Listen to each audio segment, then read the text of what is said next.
વિદ્યાર્થી મિત્રો, ચેપ્ટર 10 સ્વાધ્યાયનો ચોથો એક્ઝામ્પલ.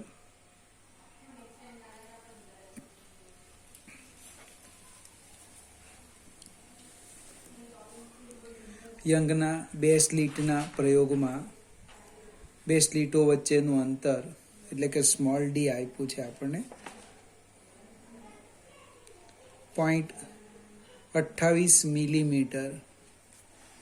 મિલી પૂર્વક છે 0.28 ગુણ્યા 10⁻³ મીટર.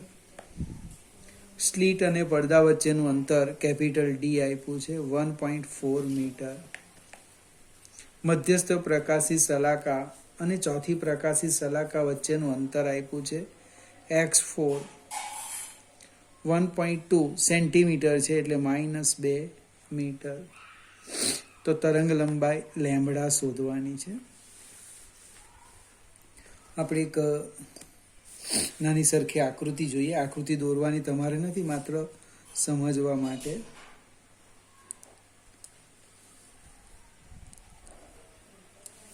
આ રીતના થશે ફિગર. આ S1 S2 આ અંતર છે, સ્મોલ ડી કેપિટલ ડી છે. અહીંયા આપણે લખી દઈએ ચોથી એટલે n બરાબર 4 કૌંસમાં લખીએ પ્રકાશિત. આ જે અંતર છે એ x4 થાય. હવે પદ તફાવતના બે સૂત્ર છે.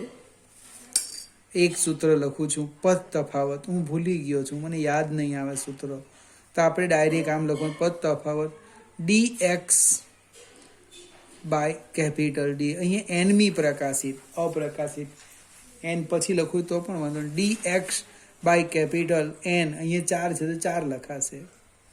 અને પ્રકાશિત છે અને સમીકરણ 1 આપો. પ્રકાશિત શલાકા, અહીંયા ચોથી પ્રકાશિત શલાકા એવું લખ્યું છે. પ્રકાશિત શલાકાનો અર્થ સહાયક વ્યતિકરણ. સહાયક વ્યતિકરણ. જો સહાયક વ્યતિકરણ રચાતું હોય તો પદ તફાવતનું સૂત્ર મને ખબર છે. પદ તફાવત કેટલો? તો કે n લેમ્બડા. વિનાશક હોય તો 2n + 1 કૌંસમાં 12λ/2 જે હોય એ લખી દેવાનું. બંને સમીકરણો પદ તફાવતના સરખાવી દઈએ. dxn by capital D is equal to n lambda. મારે લેમ્બડા શોધવાના છે એટલે લેમ્બડા બરાબર dxn by n capital D. કિંમત મૂકી દઈએ 0.28 ગુણ્યા 10⁻³ xn 1.2 into 10⁻² divided by 4 into 1.4. શક્ય એટલું સાદું રૂપ આપણે આપીએ. બને કેલ્ક્યુલેટરનો ઉપયોગ કરવો નથી. તો આ 28 છે, 28 ગુણ્યા 12 ગુણ્યા 10⁻³ -3 -2 -5 છેદમાં આ બે મીંડા લખું એટલે અહીંયા 100 ગુણ્યા 1.2 એટલે 12 10 ગુણ્યા 4 ગુણ્યા 14 10 ઉપર જવાના. આ 1.4 છે ને ઉપર જવાનું. જો આ લગભગ 10 નીકળી જાય. 14 અહીંયા 2 થશે, 2 2 અને આ 6 6 1 2 એટલે 6 into 10⁻⁻7 મીટર. આમાં લગભગ કેલ્ક્યુલેટર તો પ્રશ્ન ને તો સાદું રૂપની વાત કરું, ડાયરેક્ટ કોણ અપાયું હતું તરંગ લંબાઈ આવવાની. 6 into 10⁻⁻7 મીટર. કોઈકને હજુ એક સ્ટેપ ઇન્ટરેસ્ટ હોય, આવડે તો આગળ વધવાનું. અને આમ પણ લખાય. દશાંશ ચિહ્નો જમણી બાજુ ખસી ગયા, ઘાત ઘટાડો કેટલા 1 2 3 -10 મીટર. આ મારે નથી લખવું, 6000 એંગસ્ટ્રોમ. પ્રશ્ન આ દાખલો ગણવાનો નથી, પણ હું તમને અહીંયા સમજાવું છું. આ એક લેમ્બડા, એક સ્મોલ ડી, આ એક્સ એન, અહીંયા 4 છે, આ એન ડી. કેટલી અજ્ઞાત રાશિ છે? 1 2 3 4 5 માંથી 4 આપી દે. ઓબ્જેક્ટિવની વાત કરું છું, કોઈ પણ એક પૂછી શકાય. સવાલ છે, કેટલાક મિત્રો એક્સએન ડાયરેક્ટ લખે, એક્સએન બરાબર n lambda D by small d. વાંધો નહીં, આ રીતના છે, સૂત્ર આપણે મેળવેલું જ છે. XN is equal to N lambda capital D by small D. યાદ રહે તો આની કોઈ જરૂરિયાત નથી. તમને યાદ રહેતું હોય તો પ્રશ્ન જ નહીં, પણ ન યાદ રહેતું હોય તો પદ તફાવતની ટેકનિક, બને આ પડદા પર માપવાની ટેકનિક. બીજું આ આપણી શરત, બેને સરખાવો એટલે આવી જાય. વિનાશક હોય તેને અનુરૂપ અહીંયા વિનાશક વ્યતિકરણની શરત લખવાની. અહીંયા લખ્યું છે ચોથી પ્રકાશિત.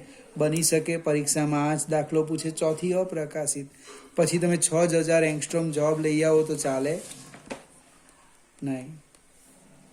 આગળ જઈએ. 5મો એક્ઝામ્પલ છે. લેમ્બડા જેટલી એક રંગી તરંગ લંબાઈ ધરાવતા પ્રકાશ સાથે કરેલા યંગના 2 સ્લિટના પ્રયોગમાં પડદા પરના જે બિંદુએ પદ તફાવત લેમ્બડા થાય ત્યાં તીવ્રતા કે એકમ અને પદ તફાવત લેમ્બડા બાય 3 થાય તે બિંદુ આગળ પ્રકાશની તીવ્રતા કેટલી. હવે 2 કેસ આપ્યા છે, આપણે અહીં સામે લખી દઈએ. 5મો એક્ઝામ્પલ આપણે પહેલા 1 લખીએ. પદ તફાવત બને કેટલો આપેલો છે? લેમ્બડા. તો પદ તફાવતને અનુરૂપ મારે તરત કળા તફાવત લખવાનો. કળા તફાવત કેટલો? તો કે 2 પાઈ રેડિયન. એને આપણે 5 2 પાઈ રેડિયન કહીએ. પ્રશ્ન ઉદ્ભવે કેવી રીતે લાવ્યા? તો લેમ્બડા અંતરે, અહીંયા રફ કામ કરવું તો લખી દઈએ સાઈડ પર. લેમ્બડા અંતરે કળા તફાવત 2 પાઈ રેડિયન. તો જે અંતર આપ્યું એ અંતરે કેટલો? 1 ડેરી મિલ્કના 2 રૂપિયા, તો 8 ડેરી મિલ્કના કેટલા? લેમ્બડા અંતરે કળા તફાવત 2 પાઈ રેડિયન, તો આટલા અંતરે કેટલો? બીજા કેસની વાત કરું. પદ તફાવત લખ્યો છે. પદ તફાવત આપ્યો છે, પદ તફાવત છે લેમ્બડા બાય 3. તો કળા તફાવત હું ડાયરેક્ટ લખીશ. હવે કળા તફાવત 2, જ્યાં લેમ્બડા દેખાય ત્યાં 2 પાઈ મૂકી દેવાના. 2 પાઈ બાય 3 રેડિયન. આ પણ બહુ સરળ. લેમ્બડા દેખાય ત્યાં શું મૂકી દેવું? 2 પાઈ મૂકી દેવું. હવે તીવ્રતાની વાત કરું છું કે જે પેલી 2 સ્લીટ છે, એમણે જસ્ટ પ્રયોગ જોયો હતો આ રીતે. એ એક રંગી પ્રકાશ લેમ્બડા તરંગ લંબાઈવાળા એક રંગી પ્રકાશથી પ્રકાશિત કરેલી છે. એટલે જે બંને ઉદ્ગમ સ્થાનમાંથી જે તીવ્રતા આવવાની એ અહીંયા હું ધારી લેમ. આનું I1 બરાબર I0, આ I2 બરાબર I0. હવે પડદા પર જે બિંદુ પાસે સંપાત થાય, બરાબર ને, પડદા પર P બિંદુ પાસે તીવ્રતા, તો એ તીવ્રતા કેવી રીતે લખાય? I બરાબર I1 plus I2 plus 2 root I1 I2 cos phi. ફરીથી મિત્રો, આ જે સૂત્ર છે એ આપણા કોર્સમાં નથી, પણ જૂના કોર્સની અંદર જે વ્યતિકરણ સમજાયું હતું તો બે અલગ અલગ તરંગ લઈને સમજાવ્યું હતું. તેની અંદર આની સાબિતી હતી I is equal to I1 plus I2 plus twice root I1 I2 cos phi. હવે આપણી પાસે I1 બરાબર I2 બરાબર I0 છે. હું કોમન ચર્ચા કરું છું હમણે. એટલે I આમ લખાશે I બરાબર I0 plus I0 plus twice root I0 cos phi. એટલે કે I બરાબર twice I0 plus twice I0 square એટલે વર્ગમૂળ નીકળી જાય cos phi. હવે આપણે બંને અલગ અલગ કેસ લઈએ. તો પહેલા કેસની વાત કરું તો કે I1 બરાબર twice I0 plus twice I0 cos phi 1. કિંમત મૂકી દેવું. Twice I0 plus twice I0 cos twice twice 1 થશે. એટલે તીવ્રતા આવવાની 4I0 જે આપણને આપેલી છે I1 બરાબર K. એક્ઝેક્ટ એની સામે લખો I2 બરાબર twice I0 plus twice I0 cos pi by 3. Sorry twice pi by 3. એટલે શું થવાનું? cos, એક મિનિટ મિત્રો, cos phi 2 લખો. એટલે I2 બરાબર twice I0 plus twice I0 cos twice pi by 3. પહેલાં આપણે phi 2 લખીએ પછી કિંમત મૂકીએ. ટ્વાઇસ pi by 3 એટલે પાઈ માઇનસ pi by 3 આવશે. અને જો અહીં સાદું રૂપ આપું છું cos pi minus pi by 3 લસા લેવો. 3માંથી 1 જેટલા આવી ગયા. પાઈમાંથી કંઈક બાદ કરો બીજું ચરણ. બીજામાં cos વિધેય ઋણ એટલે માઇનસ cos pi by 3. અને એટલે કિંમત મૂકીએ I2 બરાબર twice I0 minus twice I0 cos pi by 3. cos pi by 3 એટલે 1/2 આવશે. એટલે કે twice I0 minus twice I0 ગુણ્યા 1/2. લગભગ આ બે નીકળી જાય. ટ્વાઇસ I0 માઇનસ I0 એટલે કેટલા આવે? I0. હવે આપણે ગુણોત્તર લઈએ. I2 by I1. આપણે લેવાના ગુણોત્તર I2 બાય I1. શું થવાનું? I2 I0 I1 એટલે K એટલે 4I0. I0 નીકળી જાય એટલે I2 આવશે I1 બાય 4. અથવા વિકલ્પ પ્રમાણે લખવું હોય તો K બાય 4. ગણતરીમાં એક તકલીફ ક્યાં આવી? આ તીવ્રતાનું સૂત્ર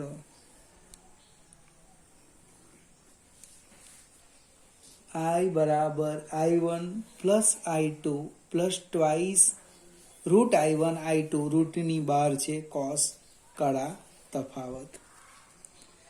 ત્યાર પછી I1 ને I2 સરખા છે. મેં I0 લીધા, એને જોડે ડેશ લઈએ અથવા આને ડેશ કરી દઈશું. તકલીફ પડે કે આ I1 કયા અને આ કયા, ખ્યાલ એવું નથી.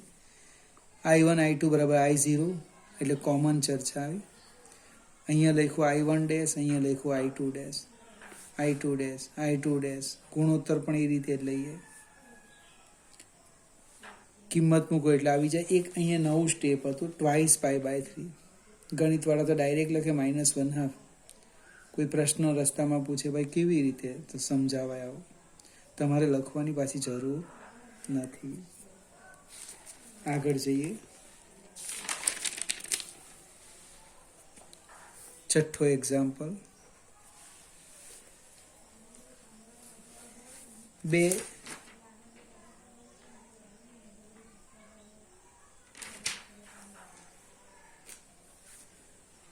યંગના 2 સ્લિટ પ્રયોગમાં વ્યતિકરણ શલાકાઓ મેળવવા માટે 650 નેનોમીટર અને 520 નેનોમીટર 2 તરંગલંબાઈઓ ધરાવતા પ્રકાશ કિરણ પુંજનો ઉપયોગ કરવામાં આવે છે.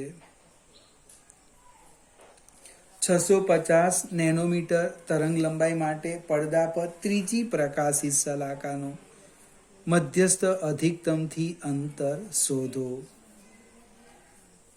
બંને તરંગલંબાઈઓને કારણે મળતી પ્રકાશિત શલાકાઓ એકબીજા ઉપર સંપાત થાય તે માટેનું મધ્યસ્થ અધિકતમથી ઓછામાં ઓછું અંતર શોધો. જસ્ટ આપણે હમણાં જ આ લગભગ દાખલો જોઈ ગયા. λ1 લઈ લઈએ.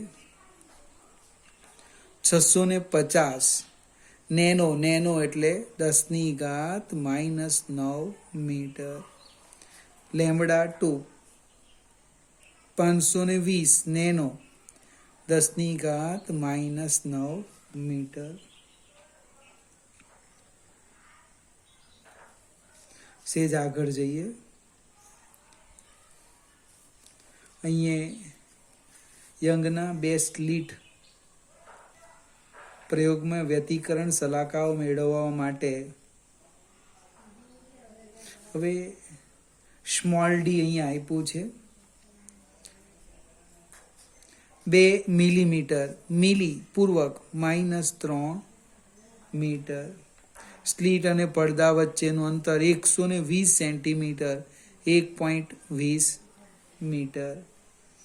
આટલી વસ્તુ આપી છે અને પ્રશ્ન છે n બરાબર 3 પ્રકાશિત શલાકાનું અંતર શોધવાનું x3.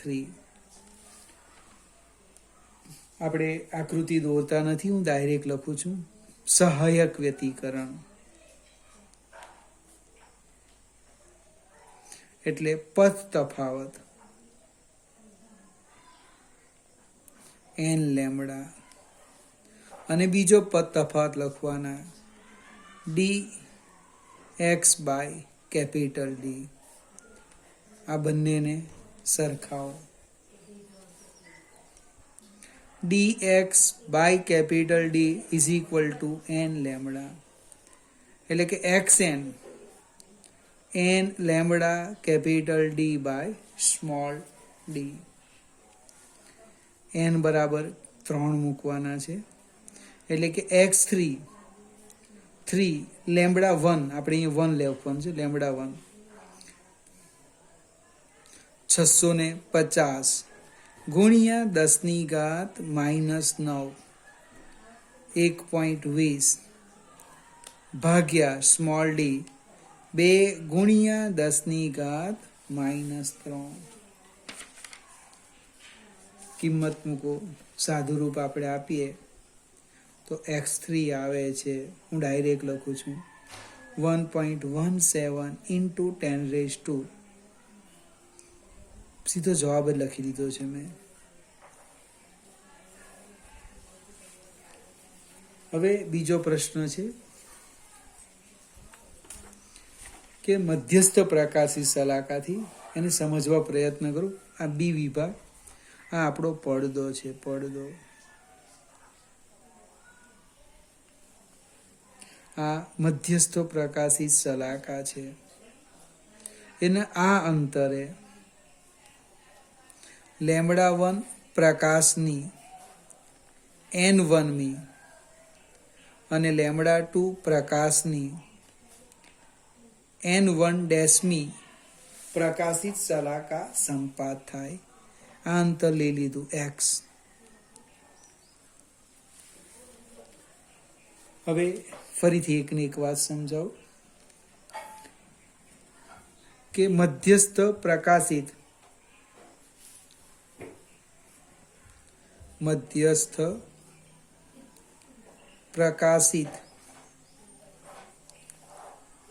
શલાકાથી x લઘુત્તમ અંતરે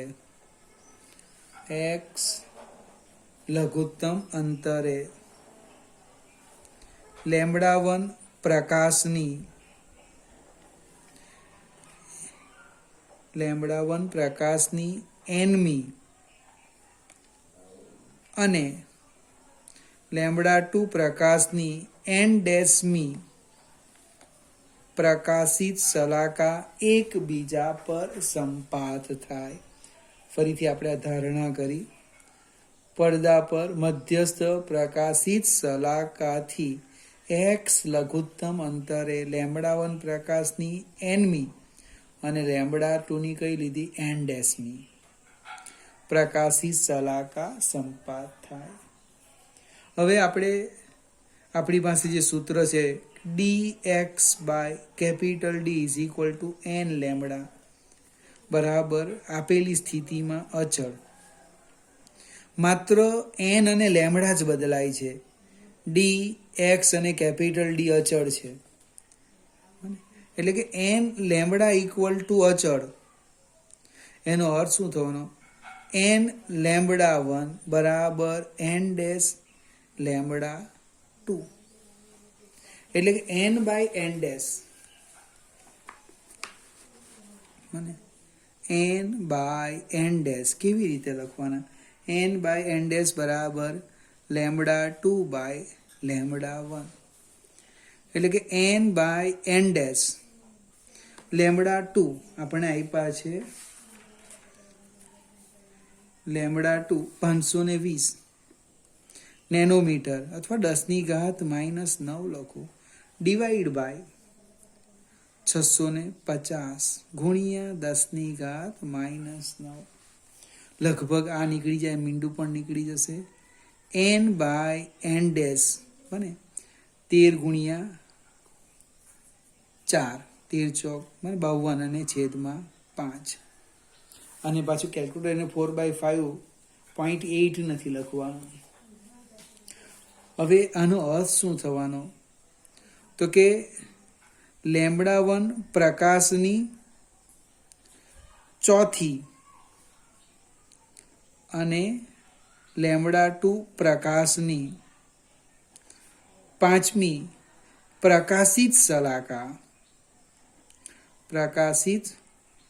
શલાકા એકબીજા પર સંપાત થાય. જો ફરીથી આની લઘુત્તમ કિંમત શોધી કાઢી. n-ની 4 અને n-5 બીજી પણ આવે 8 10 12 15 લઘુત્તમ કિંમત. તો લેમ્બડા 1 પ્રકાશની ચોથી અને લેમ્બડા 2 પ્રકાશની પાંચમી પ્રકાશિત શલાકા એકબીજા પર સંપાત થાય. આપણે x શોધવાનું છે. તો સહાયક વ્યતિકરણ હું સીધું જ લખું છું. સહાયક વ્યતિકરણ dx by capital D is equal to n lambda 1 અથવા અહીંયા n ડેશ તો અહીંયા લેમ્બડા 2 લખો. મારો પ્રશ્ન છે x શોધવાનો. n lambda 1 capital D by small d. n 4 lambda 1 650 ગુણ્યા 10⁻⁻9 ગુણ્યા કેપિટલ D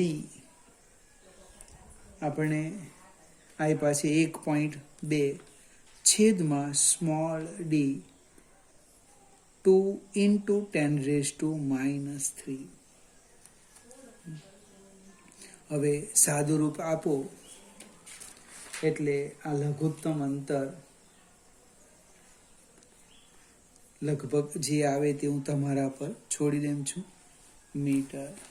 ફરીથી કોઈકને વિચાર આવે કે મને આ ગમતું નથી તો dx by d n dash lambda 2 લખો તો પણ જવાબ આવી જશે.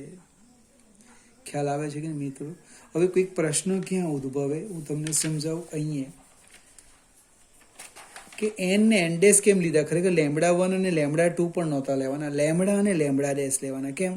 તો 1 1 લખે n1 નો અર્થ પહેલી, n2 નો અર્થ n ઇઝ ઇક્વલ ટુ 2 થઈ જાય. એ અર્થ ઉદ્ભવે. આપણે શરૂઆતમાં શું કીધું? લેમ્બડા 1 ને લેમ્બડા 2 ધાર્યા. એની જગ્યાએ હવે તમારે લેમ્બડા અને લેમ્બડા ડેશ લેજો તો આ લખવાની ખૂબ સરળતા લે. n લેમ્બડા બરાબર n ડેશ લેમ્બડા ડેશ. થોડી તકલીફ પડે આટલામાં જ, પણ અહીંયા પ્રશ્ન નહીં ઉદ્ભવે. અહીંયા જો તમે ભૂલ કરી નાખો તો પાછો પ્રોબ્લેમ થાય. ફરીથી મિત્રો ખૂબ સરળ દાખલા છે આજે ગણેલા, એ એક કે બે વાર જોઈને તૈયાર કરી દેજો. એક ખાલી તીવ્રતાવાળું સૂત્ર તમારે આ જોવું પડશે. આના પછીના વિડીયોમાં લગભગ દાખલા પૂરા થઈ જશે, પછી આપણે નવા ચેપ્ટરની શરૂઆત કરીશું.